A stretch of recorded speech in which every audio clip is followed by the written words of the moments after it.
Kwa leo tumeanza semina za wasimamizi. Leo tumeanza na semina ya makarani waongozaji wapiga kura. Kama nilivyosema, tunazo vituo 586. Kwa hivyo katika semina ya leo tuna washiriki wapatao 620.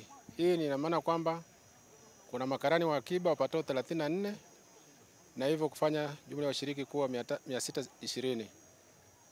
Kwa ujumla maendeleo ni mazuri. Tumeendelea na matangazo kama ambavyo tumeona katika vyombo mbalimbali vya habari. Mwitikio ni mzuri, tuna imani kwamba mwitikio ni mzuri.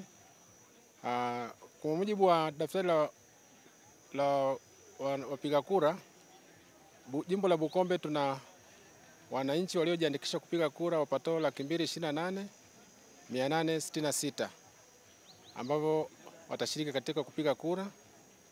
Maandalizi yako vizuri, tumekwisha andaa vituo na majina yamekwisha bandikwa.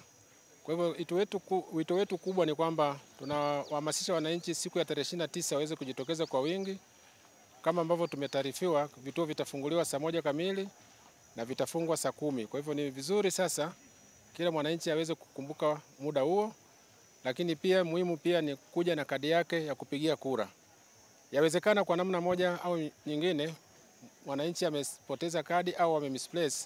Hilo tunamuondoa wasiwasi kwamba Tume Huru ya Taifa ya Uchaguzi imeweka utaratibu mzuri ya kwamba hata kama kadi yako hautaipata, lakini basi waweze kuja na pasi yako ya kusafiria au kitambulisho chako cha NIDA au leseni ya udereva, na hivyo utapata uhakika wa kupiga kura, ili mradi kwamba majina yaliyoandikishwa kwenye daftari yaendane sambamba na majina yaliyoko kwenye kitambulisho chako.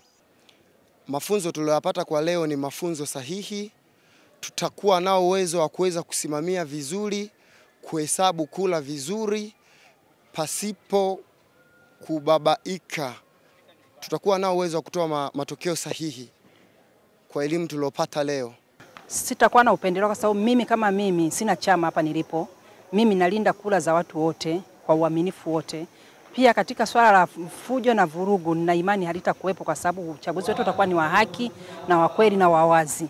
Kwa hiyo nahakikishia wapiga kura na wananchi kwa ujumla usalama utakuwepo wa kutosha na kura zitapigwa kama inavyotakiwa na kutakuwa hamna upendeleo wa chama chochote. Kwanza kabisa tunashukuru kwa elimu tuliyopata. Imetusaidia kwa sababu tutakapoenda kutekeleza katika swala la uchaguzi, especially uchaguzi huu mkuu, kwa kuzingatia hasa wamama wajawazito, watu wenye mahitaji maalum, kwa mfano wazee, walemavu na watoto wanaonyonyesha.